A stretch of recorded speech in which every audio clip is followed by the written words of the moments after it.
Hello दोस्तों, कैसे हो आप सभी। आई होप आप सभी बहुत अच्छे होंगे।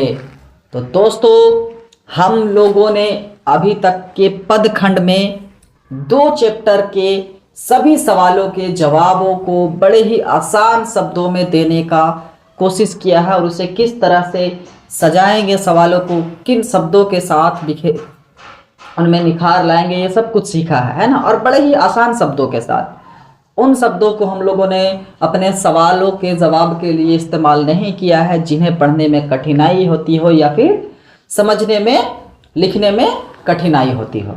ठीक है, तो आज भी हम लोग जो नया चैप्टर स्टार्ट करेंगे, पार्ट नंबर 3, तुलसीदास के पद। ठीक है, तो इसके भी जितने भी सवाल जवाब होंगे वो सब बड़े ही आसान शब्दों में होंगे।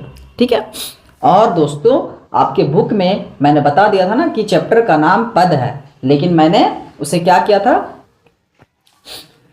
2 चैप्टर पद पद से थे तो इसलिए मैंने उसके ऑथर यानी उसके लेखक के नाम से उसको चैप्टर बना दिया। ठीक है, ताकि समझ में आए कि हाँ ये चैप्टर कहाँ से और ये चैप्टर कहाँ से है। ठीक है, तो इसलिए हमने इसे थोड़ा सा एडिटिंग किया है। बाकी कोई दिक्कत नहीं है, आपके एग्जाम में कोई ऐसे नहीं पूछेगा कि हाँ पद चैप्टर का क्या नाम था। ठीक है, तो चलिए बढ़ते अपने सवालों की तरफ। और आज हम लोग बड़े ही इम्पोर्टेंट सवाल सीखेंगे। ठीक है, क्यों भैया? क्योंकि अगर आज आप लोग वीडियो के स्किप करेंगे या फिर भगा के देखेंगे तो हो सकता है बहुत से सवाल आप लोगों से छूट जाए, है ना। तो इसलिए चलिए बढ़ते अपने सवालों की तरफ और एकदम कंसिस्टेंसी के साथ बने रहेंगे। ठीक है, चलिए देखते हैं अपने पहले सवाल को। पहला सवाल है, कबहुक अब अवसर पाई यहाँ अम्ब संबोधन किसके लिए है, इस संबोधन का मर्म स्पष्ट करें। आइए इसके उत्तर क्या है देखते हैं। अम्ब का अर्थ होता है माँ। अम्ब का अर्थ क्या होता है? माँ। यह एक संस्कृत शब्द है। देखिए, अम्ब का अर्थ होता है माँ और यह क्या है, तो एक संस्कृत का शब्द है जो हिंदी और अन्य भारतीय भाषाओं में भी प्रयोग होता है। तुलसीदास जी ने अम्ब कहकर माता सीता को संबोधित किया है। वे माता सीता से प्रार्थना करते हैं कि कभी अवसर पाकर श्री राम से मेरे बारे में बात कीजिए कि मैं उनके सेवक उनके दर्शन का भूखा हूँ। माँ सीता बहुत दयालु है, इसलिए वे माता से ही प्रार्थना कर रहे हैं। ठीक है, समझ में आई बात। अम्ब कह के किसको संबोधन किया है, तो माता सीता को, और अम्ब का मतलब होता है माँ और यह संस्कृत का एक शब्द है। ठीक है, चलिए दूसरा सवाल देखते हैं। प्रथम पद में तुलसी ने अपना परिचय किस प्रकार दिया है। आइए, प्रथम पद में तुलसी ने स्वयं को दीन, अंगहीन, पापी इत्यादि बताते हैं। वे स्वयं को प्रभु श्री राम की दासी का दास भी बोलते हैं और अपना पेट भरने के लिए श्री राम का नाम लेते हैं। ठीक है, क्या अपना पेट भरने के लिए श्री राम का नाम लेते हैं। तुलसीदास जो है खुद को दीन, अंगहीन, पापी इत्यादि बताते। दीन मतलब गरीब, अंगहीन मतलब लाचार, मतलब दुबले पतला शरीर वाला, अस्वस्थ। ठीक है, और पापी बोलते हैं खुद को। ठीक है, वे बोलते हैं कि मैं श्री राम के दासी का दास हूँ, मतलब श्री राम का जो दासी है, जो श्री राम का सेवक है, मैं उसका सेवक हूँ। ठीक है, ऐसा बोल करके वो अपने आप को बताते हैं और वो अपने भरण पोषण के लिए, पेट भरने के लिए श्री राम का नाम लेते हैं। ठीक है, चलिए अगला सवाल, अर्थ स्पष्ट करें। नाम लय भर उधर एक प्रभु दासी दास कहाई। इसका मतलब क्या है, आइए देखते हैं। संदर्भ, प्रस्तुत पंक्ति हमारे पाठ्य पुस्तक दिगंत भाग 2 के पद से ली गई है। इसके कवि तुलसीदास जी है। इसके कवि कौन है? तुलसीदास जी है। यह विनय पत्रिका से संकलित है। कहाँ से संकलित है? विनय पत्रिका से संकलित है। इस पंक्ति में कवि सीता से अपनी व्यथा को बताते हैं। ठीक है, आइए देखते हैं क्या बोलते हैं, ये व्याख्या में समझते हैं। ठीक है, व्याख्या है, इस पंक्ति में कवि तुलसीदास माता सीता से विनती करते हैं कि मैं सभी प्रकार से दीन हूँ, गरीब हूँ, अंगहीन भी हूँ, दुर्बल हूँ, मलिन हूँ और बहुत बड़ा पापी भी हूँ। मैं इतना निकम्मा हूँ कि मैं अपना पेट भरने के लिए श्री राम का नाम लेता हूँ, लेकिन मैं प्रभु की दासी का दास हूँ। ठीक है, समझ में बात। ये जो लाइन था बाबू, क्या था कि नाम लय भरे उदर एक प्रभु दासी दास का है। ये बोलता है कि मैं प्रभु राम का दासी का दास हूँ और मैं श्री राम का नाम लेकर के अपना उदर यानी अपना पेट भरता हूँ। ठीक है, आइए अगला है कली कराल। ये भी इंपॉर्टेंट है। ठीक है, ये भी क्या है, VVI है। मैं इसमें जितने भी सवाल है ना, बड़ा VVI सवाल आता है। ठीक है, बड़ा इंपॉर्टेंट और बड़ा अच्छा सवाल भी है। ठीक है, कली कराल दुकाल दारुन सब कुंभाती कुसाजू, नीच जनमन ऊंच जैसी कोट में की खाजू। संदर्भ देखिए क्या है, प्रस्तुत पंक्ति हमारे पाठ्य पुस्तक दिगंत भाग 2 पद से ली गई है। कहाँ से है, भाग 2 के पद से ली गई है और इसके कवि कौन है, तुलसीदास जी है। और ये पद जो है बाबू, ये विनय पत्रिका से संकलित है, यानी वहां से लिया गया है। ठीक है, व्याख्या देखिए क्या है। इस पंक्ति में कवि तुलसीदास कहते हैं कि हे माता, क्या कहते हैं, हे माता, जब प्रभु की इच्छा यह जानने की हो कि उनका यह दास है कौन, तब आप मेरा नाम और मेरी दशा उन्हें बता दीजिएगा। कृपालु श्री राम के सुनते ही मेरी बिगड़ी बन जाएगी। ठीक है, वो सीता माता से बोलती है कि अगर भगवान श्री राम पूछे आपसे, उनकी जानने की इच्छा हो कि ये दास है कौन, तो उन्हें मेरे बारे में बता दीजिएगा, मेरी दशा को बता दीजिएगा। अगर श्री राम मेरी बातों को सुनते हैं, मेरी प्रार्थना को सुन लेंगे, तो उनके ये सुनते ही मेरी जितने भी बिगड़ी है वो सब बन जाएगी और ठीक हो जाएगी। ठीक है, आइए अगला सवाल देखते हैं। पेट भरी तुलसी ही जेवाए भक्ति सुधा सुनाजू। प्रस्तुत पंक्ति जो है बाबू, हमारे हिंदी पाठ्य पुस्तक दिगंत भाग 2 से लिया गया है, पद से ली गई है। ठीक है, इसके कवि तुलसीदास जी हैं और यह पद जो है ये विनय पत्रिका से लिया गया है। ठीक है, व्याख्या देखते हैं क्या है। इस पंक्ति में कवि तुलसीदास कहते हैं कि मैं जन्म से ही भूखा हूँ, भिखारी हूँ, गरीब हूँ। आप ही मेरी भूख और मेरी गरीबी का उद्धार कर सकते हैं। मेरी भूख, मेरा पेट आपके नाम और आपकी भक्ति से ही भरेगा। ठीक है, मेरे लिए क्या बोलते हैं, मेरे लिए बोलते हैं, मेरे लिए इससे अच्छा भोजन कोई भी नहीं है। मेरी सुधा आपकी भक्ति से शांत होगी। क्या बोलता है, मेरी सुधा आपकी भक्ति से शांत होगी। हे प्रभु, आप मुझे अपनी शक्ति रूपी भोजन का एक निवाला दीजिए, जिससे मैं तृप्त होकर अपनी सुधा को शांत कर सकूं। ठीक है, ये भगवान श्री राम से प्रार्थना करते हैं, लेकिन ये डायरेक्ट श्री राम से नहीं बोलते हैं अपने सीता माता से जाकर के कि आप उन्हें ऐसे बोलेंगे। ठीक है, और ये अपने भक्ति में बोलते हैं कि हे प्रभु, मैं बचपन से ही, जन्म से ही भूखा, भिखारी और गरीब हूँ। मेरी भूख और मेरी गरीबी जो है का उद्धार आप कर सकते हैं। मेरी भूख और मेरा पेट जो है वो आपके नाम के भक्ति से ही चलती है।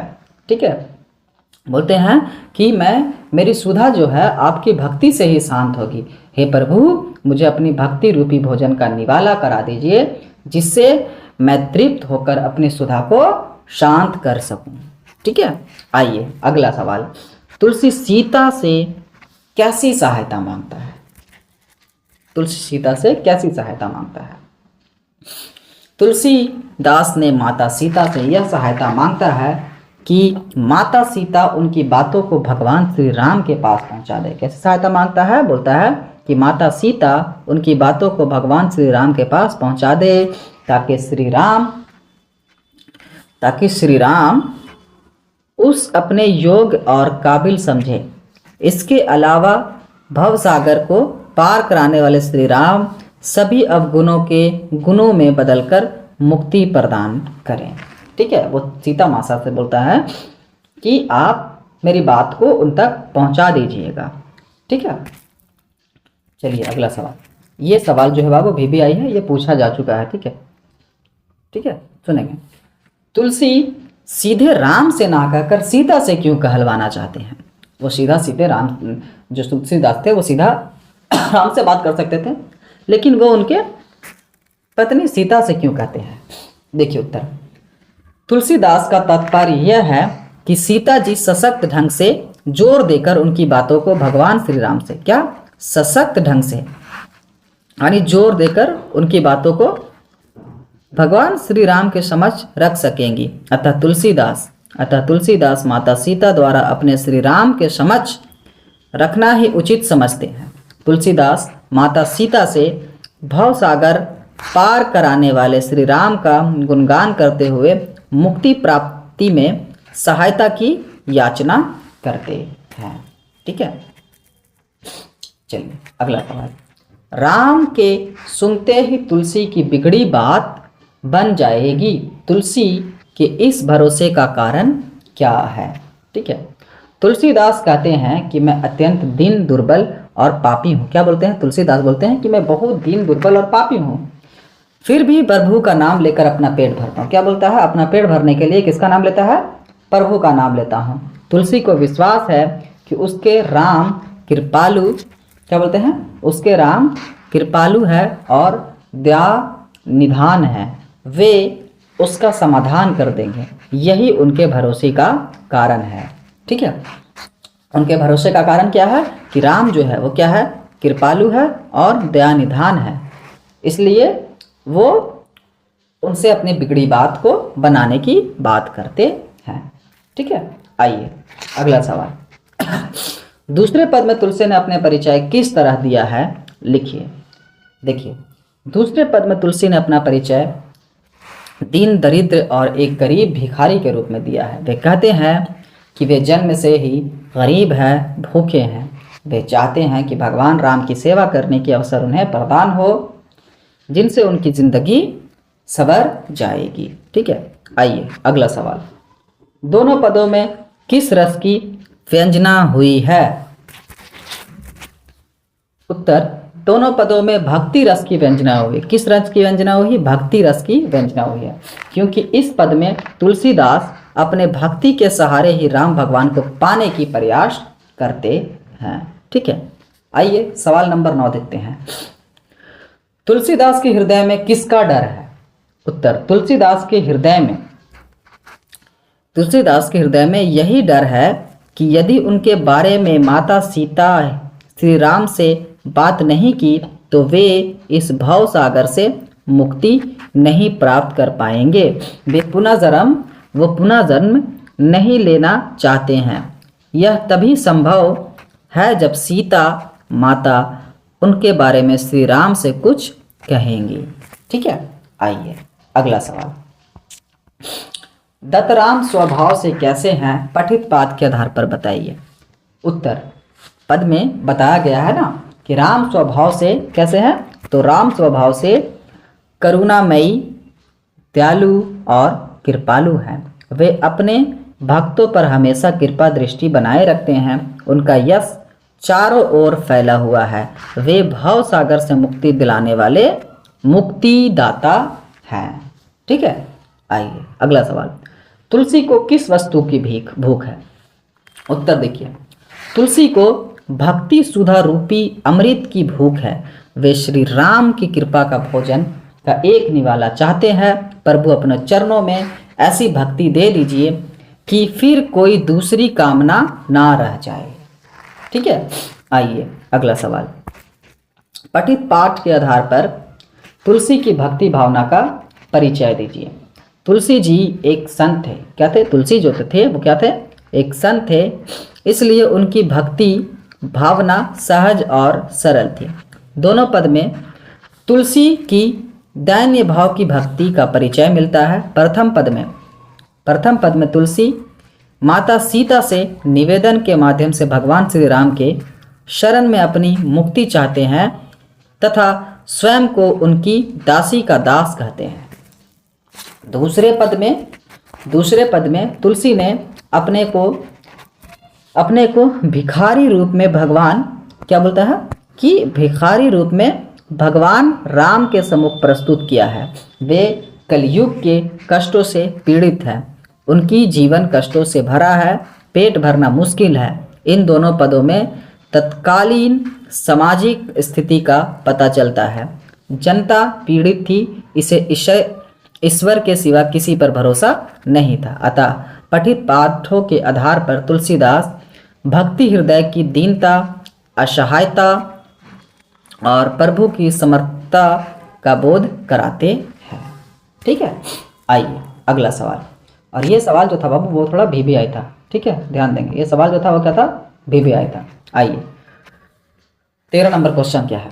रटत रिहा आरी और ना कर ही ते काजू, यहाँ और का क्या अर्थ है। उत्तर, रटत रिरिया आरी और ना कर ही ते काजू, यहाँ और का अर्थ है बहुत कुछ। और का अर्थ क्या है, बहुत कुछ। तुलसीदास कहते हैं कि मैं बहुत कुछ नहीं चाहता हूँ, आपकी दया, आपकी भक्ति का एक टुकड़ा, एक निवाला ही चाहता हूँ। ठीक है, आइए 14 नंबर। दूसरे पद में तुलसी ने दीनता और दरिद्रता दोनों का प्रयोग क्यों किया। देखिए, दिस इज अ VVI। ठीक है, तुलसीदास कहते हैं कि सभी और गरीबी और उधमहीनता यानी भुखमरी का बोलबाला है। वे प्रभु को कहते हैं कि आपके अलावा हमारी दीनता और दरिद्रता को दूर कौन करेगा। तुलसीदास ने जब इस कविता की रचना की थी तो उस समय देश में अकाल पड़ा था, जिससे पूरा देश घोर गरीबी और भुखमरी का शिकार हो गया था। संभव है तुलसी ने दीनता और दरिद्रता सबका प्रयोग इसी कारणवश किया हो।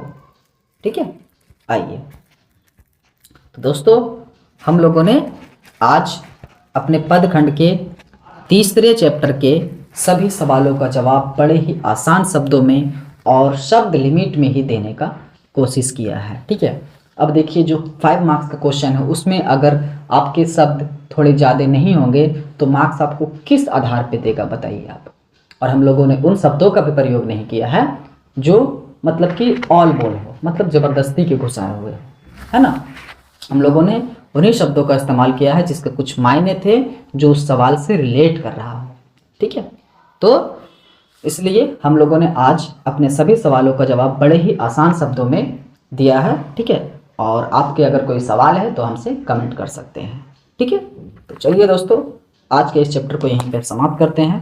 Thank you so much. जय हिंद।